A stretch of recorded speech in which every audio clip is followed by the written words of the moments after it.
fingers. Okay, and marker. All right, we're marked. And oh my God. Right? I'm ready. Yeah. I'm ready to do this, baby. That is a bookmark right there. This is gonna happen. This is gonna happen. It's gonna happen. Tord. God, why do I do that too? You do that. I do that. I did that once. I know. All right. How about you lead us in? All right. Give me a 3, 2, 1. Hey guys, welcome back to the Cord and Tory podcast show. What episode is this? Episode 40. Oh my goodness. I'm not even. I was going to think of a Quarenta. Isn't it? Quarenta in Spanish. Episode number. Yeah. Yep. I never got that high. Exactly. Yeah. That's all I do. Hey guys, welcome back to episode number 40. I know. Congratulations, Cord, on making it this far. Congratulations, Tory. We're almost to 50. We're almost at 50, which is half of 100. Half of 100, and then Sunday we'll be at 100. We're the century mark. Yes. What are we going to do when we hit the century mark? We should have a live show. That would be fantastic. Wouldn't that be great? Yeah, it would be. All of our audience packed into a small area. Yeah, like give out things. We can have a black box theater and fill up the first row. That's actually yeah. Minus half of the first row. Whoever wants to come out. And we will have finger food, small cheese squares, and round crackers. I was supposed to go on to a live show last night of a podcast. Oh yeah, it's a popular thing to do if you have a podcast to have a host a live show every once in a while. And I was specifically going because this one guest was going. Okay. But then... Did you know this guest? Guest is a famous writer. Sure.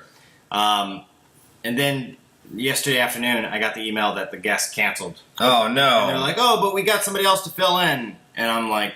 Yeah, that's no. You Absolutely can't do not. the bait and switch, guys. You'd have to get somebody better. Or, I don't know. I was pissed. Yeah. I was pissed. I understand you would. So angry. But you know what? You're not going to be pissed after listening to this show because we have a super stoked and stacked show for you. Oh my gosh. What are we going over today, Cord?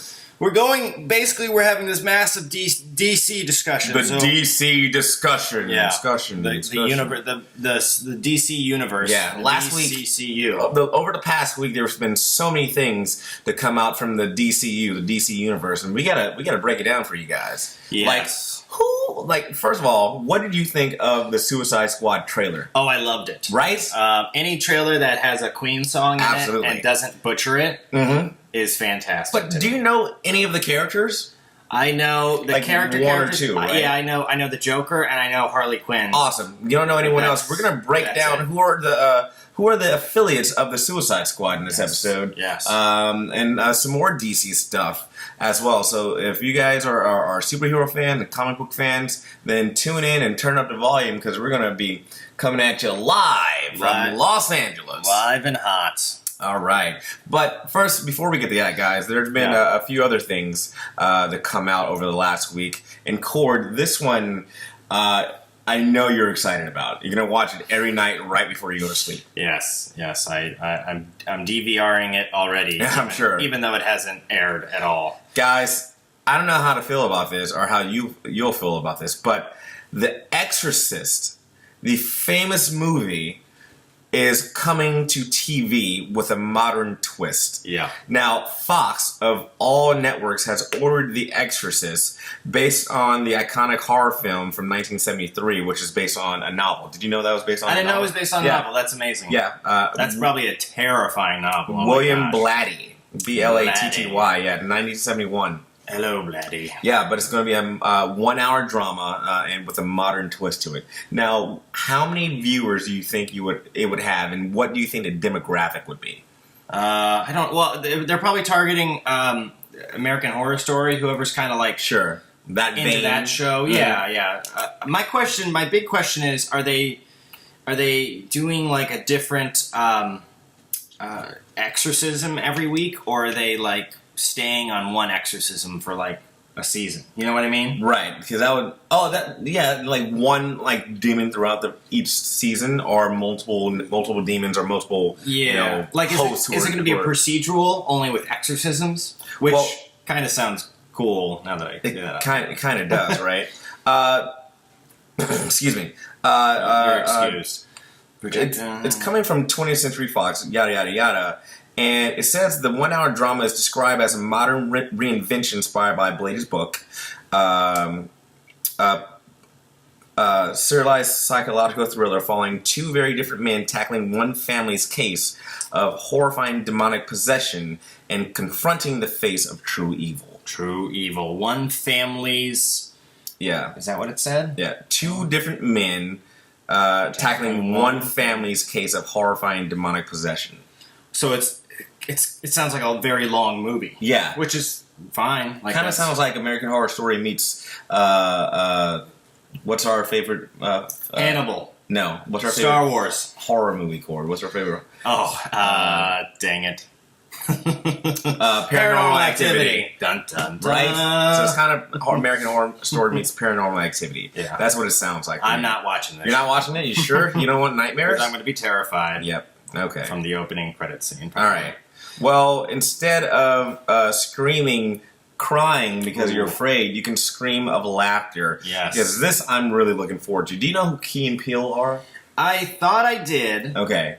But I don't know. Are they actually starring in this movie? Yeah. So it's those two that are in this movie. Yes, What movie is this, Tory? It's called Keanu. Keanu! Not as in Keanu Reeves, but as in Kung Fu. Keanu the kitty. Now, if you guys are familiar with Key and Peele, it's Jordan Peele and Keegan-Michael Key, and they were two comedians, and they originally met on Mad TV. Oh, cool. Okay. And then they went on and had a blossoming friendship, and they went on to have a hit sketch comedy show called Key and Peele on Comedy Central. On right? Comedy Central, yeah, and it's in its last season, its final season. But they're not going to stop doing projects together, obviously, because they have this new movie called Keanu, and basically Jordan Peele goes through this breakup, and he gets a kitty. This kitty just magically appears at his doorstep, right? And he loves him. And Keegan-Michael Key is his best friend in the movie, and they go on a chase, an adventure, because someone steals the kitty Keanu. They think it's a gang. Yeah. Because somebody broke into his house. Yep. And they find out it was a gang, and they assume that the gang took the cat. Yes. And, okay, so let me stop right there. Right, exactly. It sounds like a dumb movie, right? Exactly, yeah. Really, no plot whatsoever. Yeah, but it's one of these dumb movies that is so, like even judging by the trailer, like, the tone is, like, it takes itself serious enough, and it takes itself ridiculous enough. Yep. And it's everything that they're saying is hilarious. As if your best friend was going through a breakup and basically substituted a cat for the woman, and then that cat was ripped from his life, and he's devastated. Yeah. And they're searching for this cat. So it's like... It's an emotional attachment and the hilarity that goes on with it when you're personifying a cat for a person. And it's there's a big shootout in the trailer. A gang. There's probably cocaine there. Sure. It's a drug war and stuff, and it's all for a cat, and they're just looking for this cat. And if you've ever seen a sketch from Keegan-Michael Key and Jordan Peele, like the substitute teacher skit, is AA Ron here? AA Ron? You mean Aaron? What did I tell you? Yeah, it's like they're just so funny. That did you see? It's a stand-up bit from one of them, the Mr. Tink Tink. No. Talking about the runner who had the blades for legs. That's actually another black guy. Oh, that's not Key or Peele? That's Cat Williams. Oh, that's Cat Williams. That's why. Okay, yeah. So he has nothing to do. No, he is not affiliated with this comedy duo. That's hilarious, though. All right. Wow. I was thinking he was in this movie. No, not at all. He might be, but he's not one of these two guys. I gotta post a link to that. Give me a link to that. I will. It's so funny, but not all black people look the same. Moving on, guys.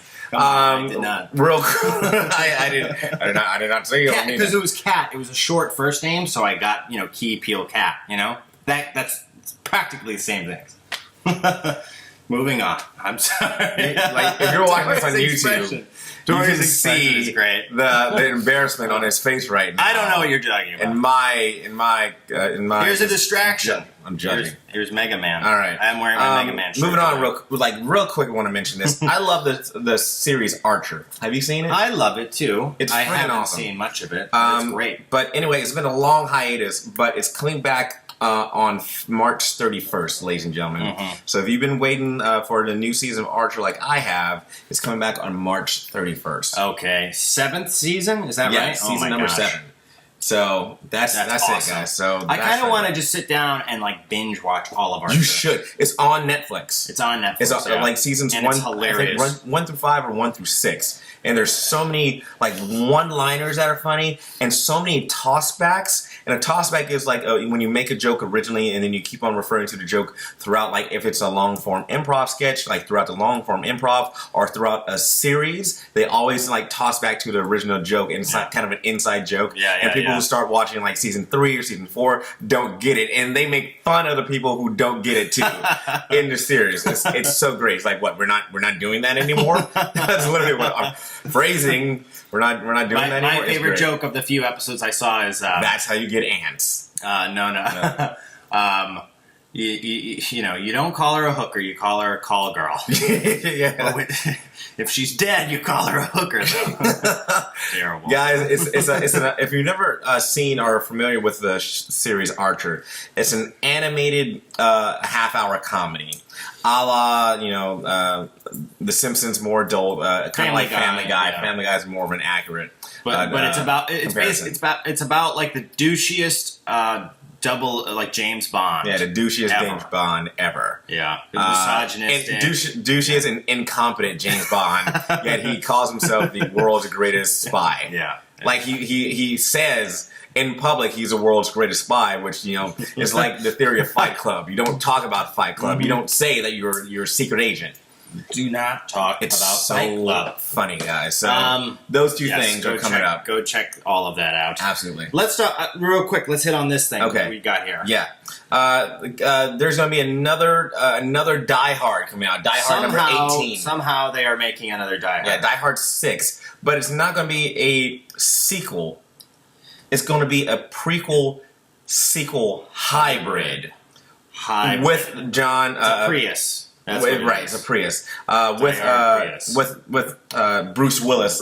John McClane in the movie as well. Have you ever seen something that's like a prequel sequel hybrid? And I don't know what they mean by that. Unless they're going to do unless half the movie is going to be a flashback. I don't know. Which is what it's going to be. Right. Okay. So maybe I read this a long time ago, or maybe it's in this article. But basically, the plot of the movie is like. Old Bruce Willis, John McClane is going to be like tied up and like with a gun in his face for part of the movie. Sure. And he's going to flash back to like him fighting this villain. Okay. 30 years prior. Okay. 20 years prior as his younger self. So there's going to be a young John McClane. Okay. So a different casting. Okay. I don't know who they have for it. So, and I assume that there's going to be action in both timelines. Right. I hate to say it timelines, but like both stories, both timelines. Yeah. Because I doubt like Bruce Willis just wants to sit in a chair being tied up for the whole movie. Right, and the article that we read says, in a way, the structure sounds somewhat familiar to The Godfather Part 2, which no one needs to see. You don't need to see the first one and the third one, from what I've heard. Oh, no. I've seen all three.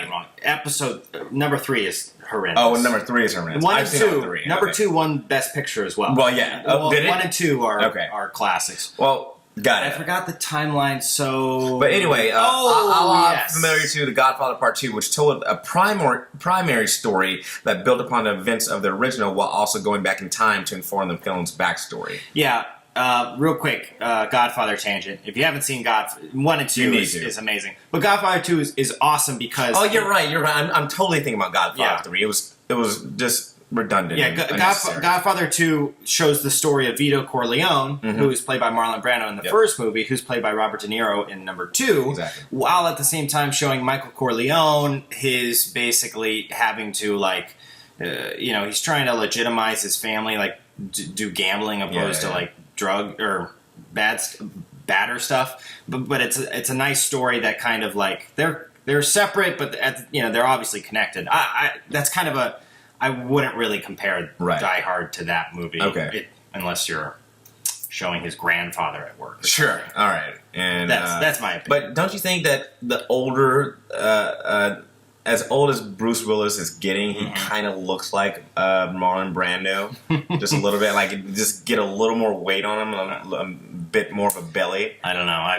I wouldn't want to dare insult Bruce Willis, so Mr. McClane. I think it's kind of funny that they're putting these older actors, they're stuffing them into these action roles, like Red. I saw Red 2 last weekend, and that was just as good as Red #1. Yeah. Was Is Bruce Willis in that? Yeah, he stars in that. Oh, yeah. Along with Morgan Freeman was in the first one. Yes. But also James McAvoy? No. He's not in that? No. Who Spike Jonze did a award-winning movie as Nick Cage? No. Who was in that movie with Charlie Kaufman? I can't believe I'm forgetting his name. Cooper? Being John Malkovich is in the movie. Yeah. So Bruce Willis, John Malkovich, Helen Mirren. Helen Mirren, and a few other older actors too, which is great. Yeah. But like, Harrison Ford, sure. Doing like it's a Blade Runner 2 sequel. Yeah, it's weird that you would think that they would recast these or reboot these, but they're still trying to get one more movie using these guys. Like Rocky, Stallone in all of his movies. It's like, we're going to he can still walk, can he? Yeah, I saw a list of like a whole bunch of older actors that are still with us, and it's like Martin Sheen is 99 years old. Martin Sheen? No, Martin Sheen? Wait, who are there's Sheens, and then there are the you're thinking Kirk of Douglas. I'm sorry, Kirk Douglas. Yes. Kirk Douglas is 99. Oh my god! No, not Martin Sheen. Kirk Douglas is 99 and just went down like from there to 80, and there's a whole lot of people who are still with us, and God bless their souls. Yes. All right, guys. Enough about old people. All right. No offense, old people, if you're listening to this. I doubt you are, but let's get to the real subject. The DC discussion. Now, over the past week, there's been a lot of information coming out about the upcoming DC projects. We already talked about a lot about Superman versus Batman, so we're not going to really go there right now.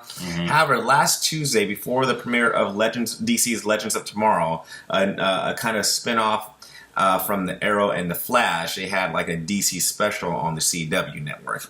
And they also came out with a new trailer for the Suicide Squad. Which looks freaking unbelievable. Awesome stuff. A lot of people don't know anything about the Suicide Squad or the members thereof. So let's go ahead and break it down for you, starting off with the Suicide Squad. Now, I have my trusty dusty DC Comics, the ultimate guide, the ultimate character guide here that Cord got me for my birthday, which I freaking love.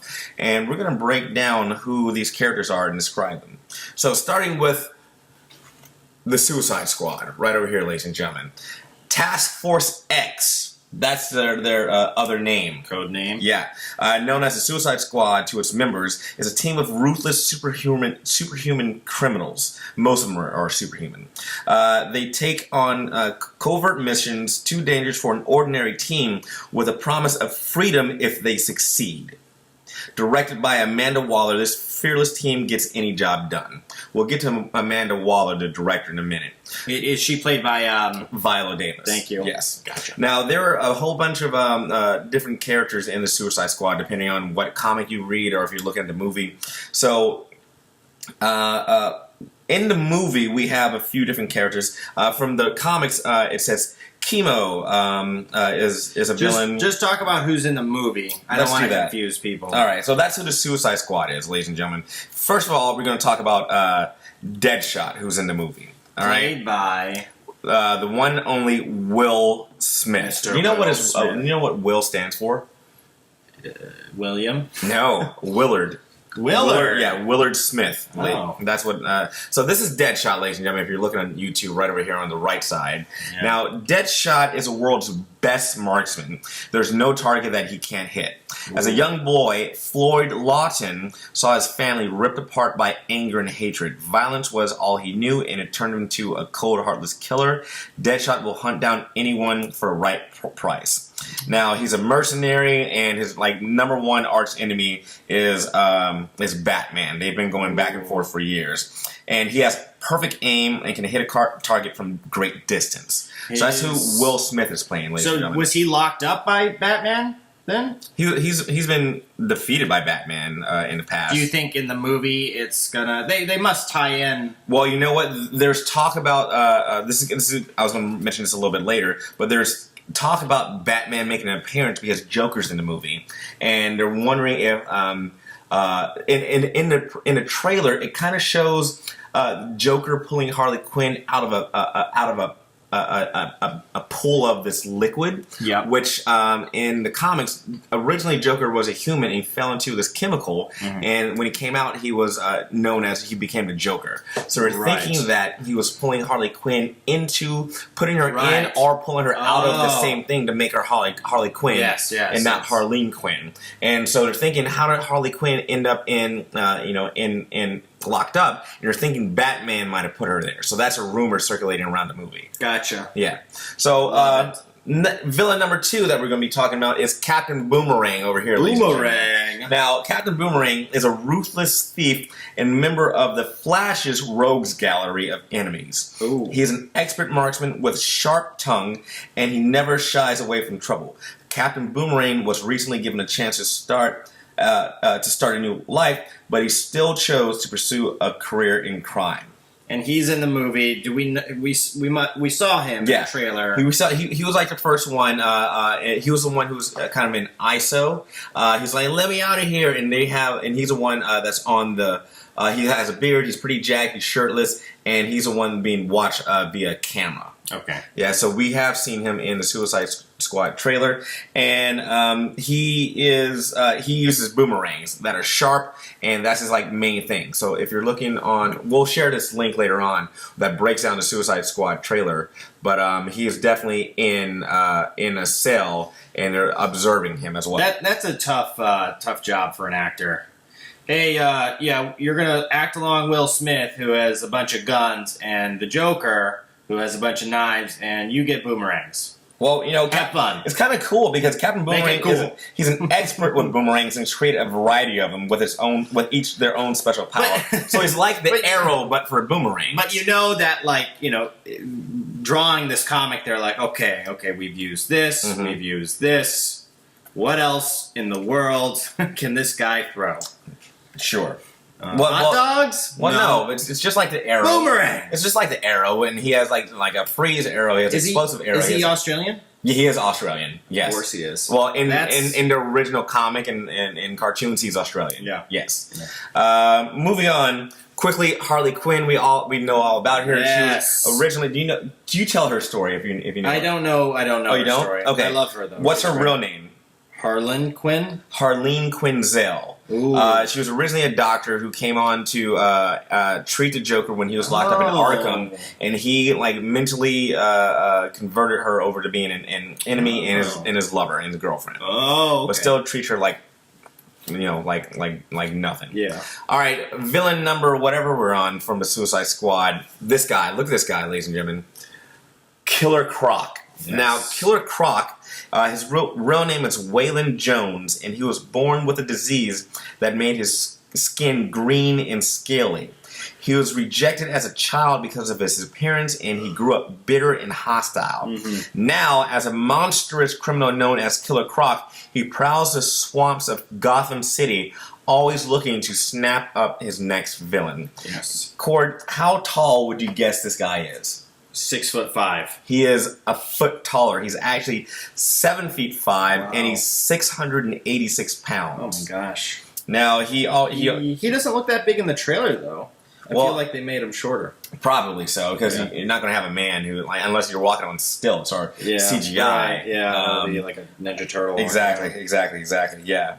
But yeah, he's another one of Batman's arch nemesis. So we have a few from Arrow, we have a few from Flash, we have a few from Batman. So all these people and more create the Suicide Squad. But I told you that we were going to talk about the leader of the Suicide Squad, ladies and gentlemen. If you're not familiar with who that is, she has one name and one name only, and that is Amanda Waller.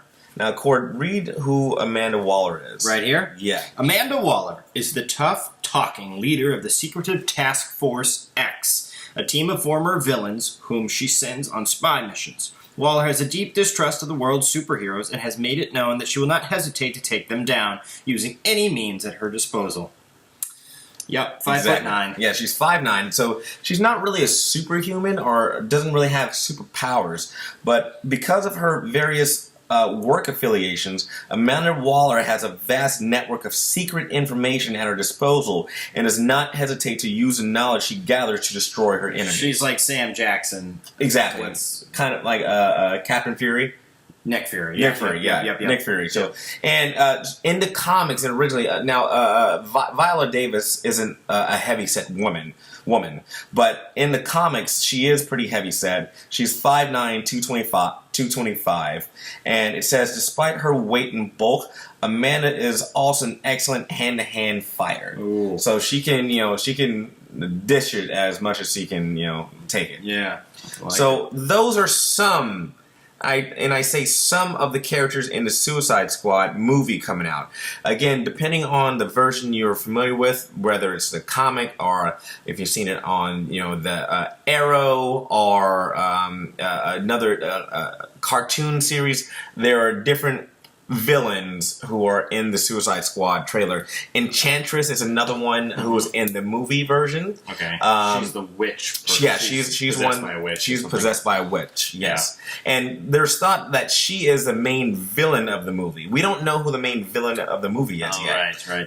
But we kind of see a transformation of Enchantress in the movie. Oh, there are a couple more. Matter of fact, one is really cool. His name is El Diablo. El Diablo. Yes, and he's in the movie. He's in the movie. Yeah, okay. He's a guy that's a bald head and has a whole bunch of tattoos and projects fire. His ability is pyrokinesis, so he can control and manipulate fire. Mm-hmm. And last but not least, there's a guy who you wouldn't really think he's a supervillain because his name is Slipknot, and he just he's good with rope.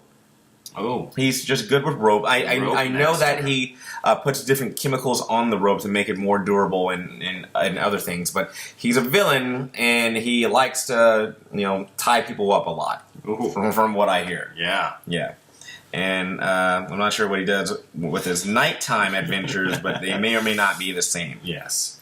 All right, so that's it. That's our section for the Suicide Squad, ladies and gentlemen. Now, Tori, give me your honest opinion. What movie would you rather see? What movie are you more excited about? Batman v Superman or Suicide Squad? Batman v Superman. You know why? Because you love Batman. Well, I do love Batman, but that's not the only reason. Okay. Because it's setting up the entire Justice League world. Mm-hmm. And Marvel has been in production with the different phases. They have so many movies, they have phases, guys. They've had Phase 1 and Phase 2, and Phase 3 just started with Ant-Man. Right. And going forward into Guardians of the Galaxy 2 and Civil War and Infinity Wars, and that's going on. They have so many movies lined up until the year 2020 and beyond. Is not even funny. So finally, DC is catching up. So with it started with like how Phase 1 started with the original Iron Man. The DC, I guess I'll say Phase 1 started with Man of Steel, which was directed by Zack Snyder. Yeah. He's also directing this one, Batman vs. Superman. Yeah. And is introducing Wonder Woman, and is also introducing some other characters in the Justice League from what we've heard. Aquaman, Cyborg, Wonder Woman, and The Flash. And The Flash. Excuse me. So setting up the Justice League movies and these their own independent movies as well. So last Tuesday during that whole DC special, we saw some concept art of Wonder Woman, The Flash, Cyborg, which looks really cool, and Aquaman, which I'm really excited about because they're not just getting some same old white guy who's King of Atlantis. They're getting Jason Momoa. I have a prediction, Tori. Please, and, tell me. I would like you to know about it ahead of time so that you can tell me I'm a genius later. Sure. So basically, I think Batman vs. Superman is going to underperform. Sure. And it has a vital error in it. What is it? And they need to fix it or they need to get rid of it in a way. So basically, I don't think you can't have Superman in these movies. Why? What do you mean? In what movie? In the Justice League movies? All movies. Okay, so hear me out. Okay, here we go. Hear me out. Here we go. You have these. Okay, I'm just talking about DC now. Yeah. You have these superheroes, but they have limited superpowers. If they have superpowers, or they're millionaires, and they have lots of toys. You can't have this alien human who can fly, shoot lasers, see through walls, do all this stuff, and he's only hurt by kryptonite. Sure. You just can't have a god on the good side and expect people to think that there's stuff at stake here. Okay, you know what? I'm going to stop you right there because that's the whole premise of why Batman encounters Superman. If you've seen the trailer, he's like, this guy can destroy the world at any time he wants to, and he has to be stopped. So what you're saying, it literally sounds like scripted lines that Ben Affleck says as Bruce Wayne. Okay, sure. So here's clearly they've thought about thing. that already, and that's why they're having Batman versus Superman. Sure. I'm going to go see this movie. I'm going to give it the benefit of the doubt, but it really hinges on the fact that I can't imagine a scenario where Superman gets outsmarted or gets out-tricked by Batman. Oh, you're hurting me, Cord. You're hurting me, Cord. By Batman. They're gonna do it, Stop. and it's not gonna be good enough. I'm gonna say 3 words. Because he's Superman. I'm gonna say 4 words. Go ahead. The Dark Knight Returns. The Dark Knight Returns. The Dark Knight Returns. What? Okay. What about that? It's a graphic novel by Frank Miller, and it disproves what I'm saying right now. Yes. Okay. And for anyone out there that feels similar to Cord, that's all I got to say to you guys. One, Batman has defeated Superman several times in comics and in cartoons. And if you're feeling like Cord is, you need to go. There's actually a movie, in which I was going to bring this up later, called The Dark Knight Returns, based on a graphic novel, and it's an older, grizzled Batman, a la Ben Affleck, in this movie, and it shows just how Batman defeats Superman. All right, I cannot wait to read this. I have the Marvel app on my. Excuse me, I need to get the DC app. If you want to, you can see the video because it's awesome.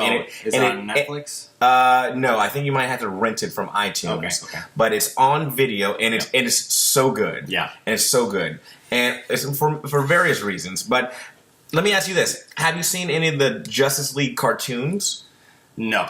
Those are on Netflix. There are 2 seasons of them. Those are on Netflix. So I encourage you to go watch it, and it'll introduce you to other characters in the DC world. So what you're saying is they've tackled this before. They've tackled this before appropriately. Yes. And you foresee them appropriately tackling this in this movie. I hope. Again, it's 2 different things in 2 different mediums when it comes from a graphic novel and a cartoon series to a movie. Yeah.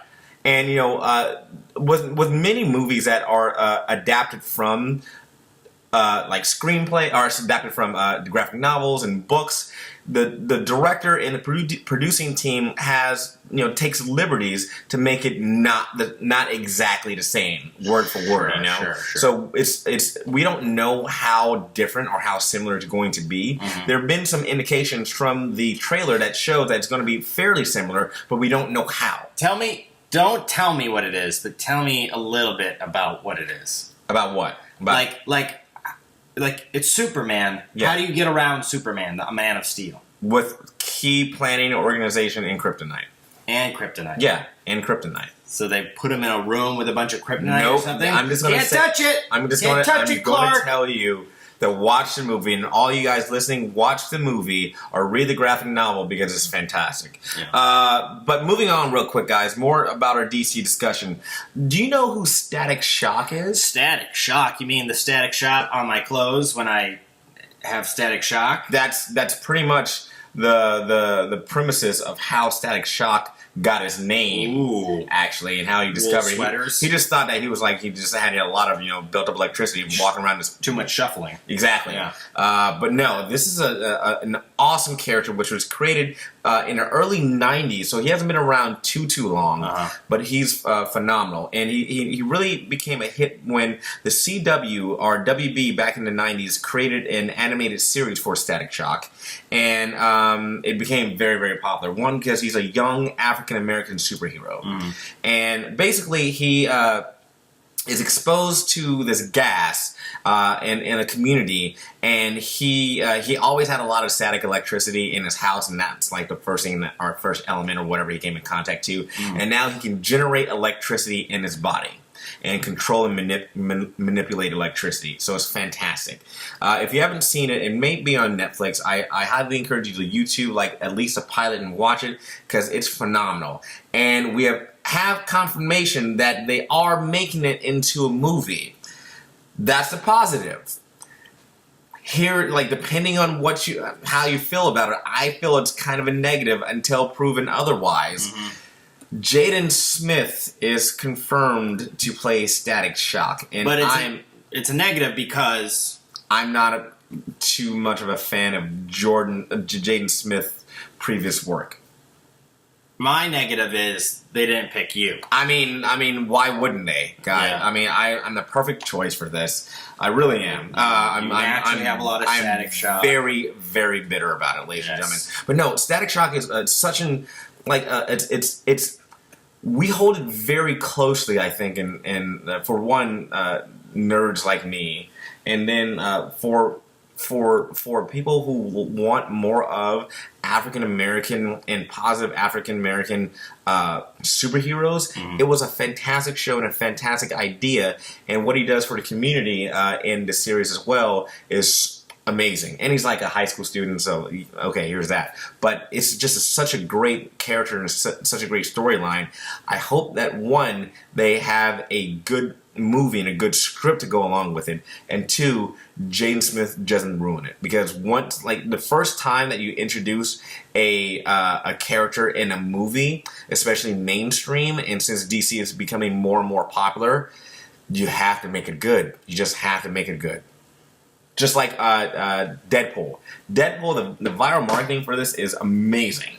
Yeah. Keep on coming up with like these viral videos every day, every week, and they did one for Australia Day, and it's freaking hilarious. Yeah. Freaking hilarious. So this is going to be a movie, they're saying? Yep, it's going to be a movie. And he's Marvel? DC. Oh, he's DC. This is a DC discussion after all. So him and his father could be in the same movie. Could. Boy, you walk away, Static. Mm-hmm. That's my Will Smith impression. Fantastic. What does he usually says something? Or no. Denzel usually. Is there like a? He has a cadence. He has a cadence. Yeah, but doesn't he like? Yeah. I would love to hear what you're. He thinking just gets about. Angry. Yeah, he's always yelling. Yeah, exactly. Denzel. All right, guys. The last topic for the DC discussion is. I mentioned that there's been the Dark Knight Returns movie, and that's an animated feature. All right, guys, and moving on to the last bit of our DC discussion. Over the past years, we've had a lot, numerous and several animated features produced by Warner Brothers Premiere, which is a division of Warner Brothers, and they have a whole bunch of animated movies. Some about Batman, a lot about Batman, actually. I was going to bring you a DVD. I forgot to bring it for you. It's called What's a DVD, Tori? I don't. A Blu-ray. I wouldn't have played it. Well, I have a DVD player, but I wouldn't have played it. It is the best Batman movie I've seen other than The Dark Knight. Ooh. And it's an animated feature called Under the Red Mask. Under a Red Hood. Okay. And it's so good, and it's an animated Batman movie. So Warner Brothers has been dishing out these movies. They've had a couple Batmans, have a couple Justice League, a couple Supermans, and they're coming out with a new movie called Justice League versus Teen Titans. And that's awesome, because this is going to be the first time that the Teen Titans are featured in a movie. So who are the Teen Titans? I'm glad that you asked, Cord. Going back to this trusty, dusty character guide, I'm going to tell you who the Teen Titans are. And they have, again, different members at different times of the DC Universe timeline. But this one has a pretty accurate description of at least some of the Teen Titans. Now, cut to the chase. The Teen Titans were formed when a group of young sidekicks decided to escape the shadows of their famous mentors and band together to fight injustice. While the Titans love to have fun, they know the importance of training and hard work. The team has been like a family to many young heroes over the years. And we're going to talk about who the Teen Titans are in this upcoming version of the Justice League versus Teen Titans. Starting with Beast Boy. Have you ever heard of Beast Boy, Cord? I haven't heard of any of them, probably. All right. So Beast Boy is this guy right here, the green guy on the left side. Mm-hmm. Now, Beast Boy, treatment for a rare tropical disease gave Gar Logan green skin and the ability to morph into any animal. Mm-hmm. As Beast Boy, he has turned his misfortune into a career as a hero. He may crack jokes on the battlefield, but Beast Boy is serious about his role. To his teammates, he is the heart and soul of the Teen Titans. I completely agree with that. He's often the comedic relief, definitely a kid, but he can transform into any animal once he thinks about it. Uh-huh. He from even dinosaurs, he can do that. Oh, cool! Gorillas, dinosaurs, tigers, awesome. Moving on, we have Cyborg, which in the original Teen Titans, he was a member of. However, in this movie and in the DC animated universe, he is the youngest member of the Justice League. Now, he is, his real name was Victor Stone, and he was an athlete with a bright future until an accident at his father's laboratory injured him. In order to save his son's life, Victor's father created experimental cybernetic parts that gave Vic special abilities. Despite his astonishing gift, Cyborg sometimes feels as if his metal is a prison. And see this? Oh, what is that? Yes, and there's a trailer that was just released for this as I'm talking about it as well. So Cyborg is originally he was a member of the Teen Titans, but in this movie he's the youngest member of the Justice League. Mm-hmm. But because of that, he's kind of the bridge between the adults and the children of the Justice League and adults of the team of the Justice League. Mm-hmm. So he's a cool character in this particular upcoming movie because he can relate with both worlds. Moving on, guys, Raven over here. Raven is the daughter of the cruel demon Trigon. Although she struggles to keep her dark side of her personality in check, Raven chooses to fight against evil. Trigon has tried to control Raven many times in his quest for ultimate power, but he is often thwarted by her loyal friends, the Teen Titans. And that's the premise, one of the premises of this Justice League versus Teen Titans movie. He is the main antagonist and the main villain in this upcoming movie. We also have, ladies and gentlemen, Starfire, this young lady over here. Now, you may say she looks like an alien if you're watching on YouTube, and that's because she is. Oh. Starfire is a princess on the planet Tamaran. Although she was trained as a warrior from childhood, she lived a relatively career-free life until the day her people were enslaved. After fleeing to nearby Earth, Starfire joined the Teen Titans superhero team, who helped her overthrow her planet's captors. Going back real quick, Raven is very fluent in the mystical and the dark arts, so she uses magic, and that's her number one ability. Starfire can absorb solar power and use it to project powerful bursts of energy known as starbolts. And she's a warrior. Mm-hmm. So that's what her superpowers are. Now, in this upcoming movie, she's kind of the head of the Teen Titans, whereas in previous movies, in previous series, in the original comic book, it was Robin. Speaking of Robin, this is the new Robin, the newest Robin, and the new Robin of the Teen Titans. Now, Cord, how many Robins do you think there are and that has ever been introduced? 5.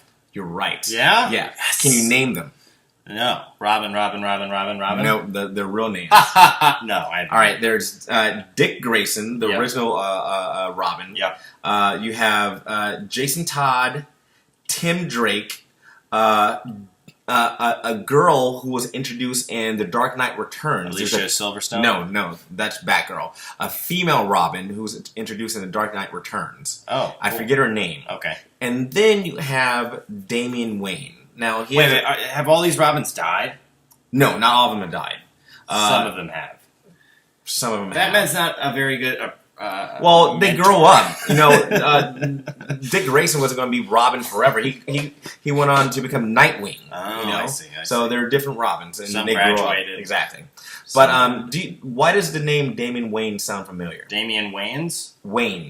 Damian Wayne, because it's his little boy. It is. Ooh. Batman, Bruce Wayne, actually has a son. Did you know that? No. He has a son. No, not with Catwoman. With the leader of the League of Assassins, the Talia al Ghul, Ra's al Ghul's daughter. Oh. So he and Talia al Ghul get it on, and as they did in the Dark Knight Return, or in the Dark Knight Rises, he and who was that? Marion Cotillard. Marion Cotillard, yeah. Got it on, and they actually have a son, and that is Tim Drake. I'm sorry, Damian Wayne. Damian Wayne was raised by assassins and trained from an early age to be a cold-hearted fighter.